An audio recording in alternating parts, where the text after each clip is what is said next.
is Fox 26 Morning News at 9 a.m. Connected to you. With hair, long, beautiful hair, shining, gleaming, steaming, flaxen, waxen. Give it down to their hair, shoulder length or longer.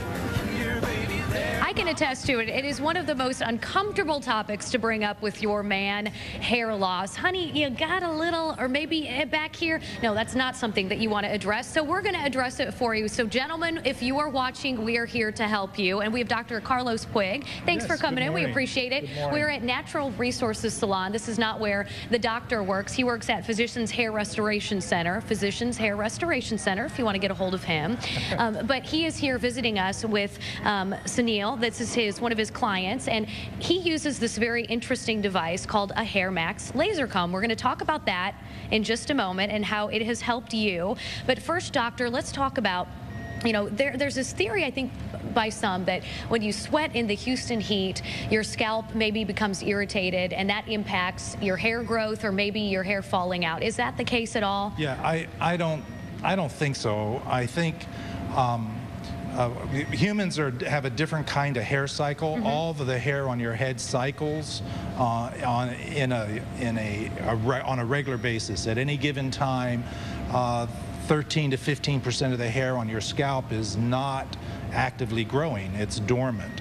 And so that is called the telogen resting phase of the hair cycle.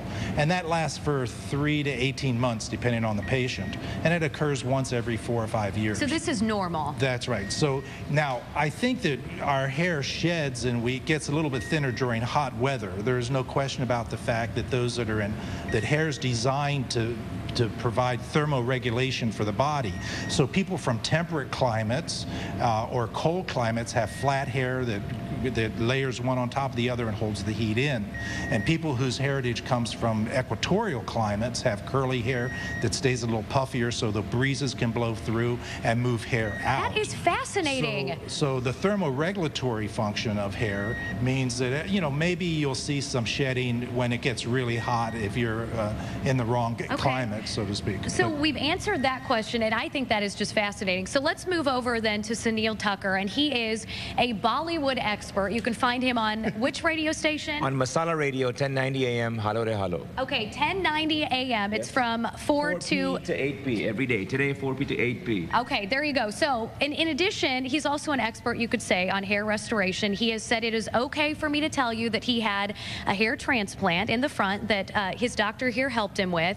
And in addition to that, he was used for his recovery as well as regrowing some hair that wasn't impacted, I guess, as seriously as the transplants that he had or the area that he needed to cover with this comb. Tell me about this. Yeah, it's a fascinating device. The technology originally developed in Eastern Europe before World War II, 1938-39. So there's a red light coming out of this. What is that doing? It's a red laser light, wavelength of about 640 or 650 wavelength, and that wavelength is the distance. If you Sunil, pull the hair of the device away from your scalp.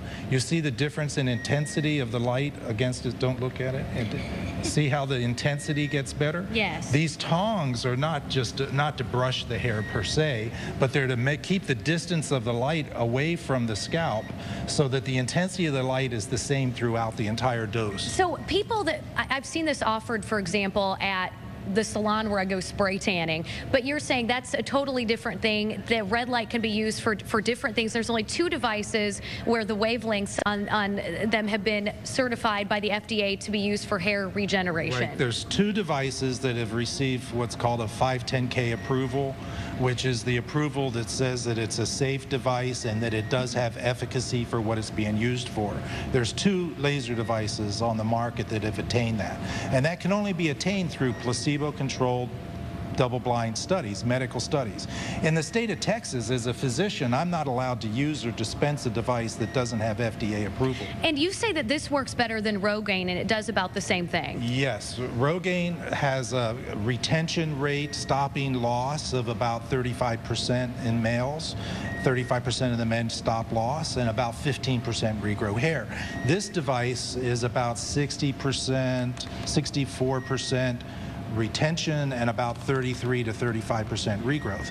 The difference in this device between the placebo group and the study group was 18 to 24 hairs per centimeter squared at the end of 6 months of therapy. So I have to ask you then, it was what, a little over $500 for you to purchase? Yep, it was. Is it worth it? It's definitely worth it. I've been using it for 6 months now, and I can definitely see little hairs growing back again. And you only use it once every other day? Every third day.